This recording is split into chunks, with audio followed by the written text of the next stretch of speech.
Settle in as we rewind the week with the latest edition of Monday Backspin from PGA TOUR.com. Welcome to Monday Backspin. I'm Amanda Balionis. We've witnessed a lot of history so far this season, and for those watching on Sunday, watch as another piece of history was added to the books as Steve Stricker claimed his third consecutive win at the John Deere Classic.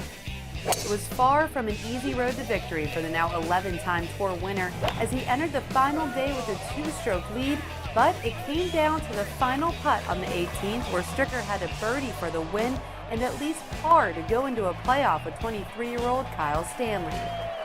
Stricker drained the incredible putt after an equally impressive approach shot from the bunker on the 18th to put him in position to claim the win. So let's put this in perspective on just how difficult it is to claim 3 consecutive wins at the same event.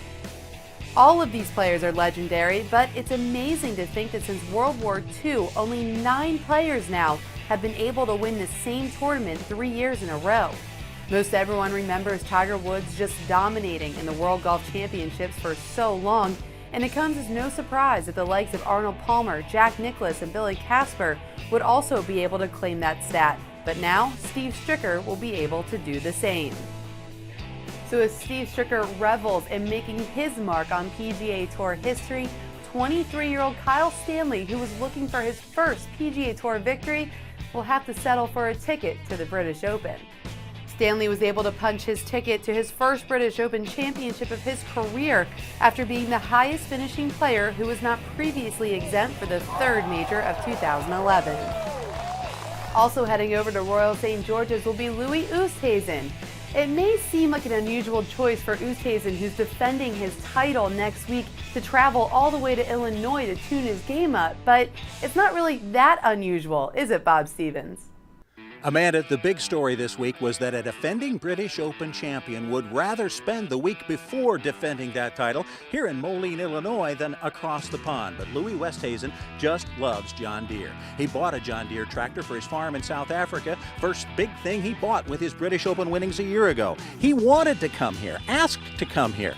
Needless to say, the folks here were glad to have him. He took the plant tour. He got to drive all the toys, including this big boy.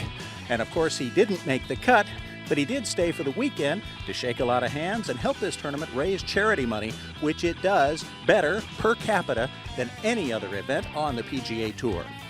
Now the tournament has sent Louis and 19 of his fellow competitors across the pond. They're already there getting ready for the British Open. Our PGA Tour Network live coverage begins at 2:30 a.m. Eastern on Thursday. The rest of the tour heads to another great community event, the Viking Classic, just outside Jackson, Mississippi. Amanda? Thanks, Bob, and you're right. We'll be pulling double duty with the British Open and the Viking Classic all starting up on Thursday, and I'll have your preview on PGA Tour Today on Wednesday, so be sure to tune in to PGA Tour.com for everything you need to know on the busy week coming up. And also, FedEx has launched a new sweepstakes to help fans engage in the excitement of the FedEx Cup. You can enter online or tweet your pick for the leader in the FedEx Cup standings following each tournament. For a chance to win an Inside the Ropes experience at the Tour Championship by Coca-Cola, visit FedExCup.com/sweeps to enter now.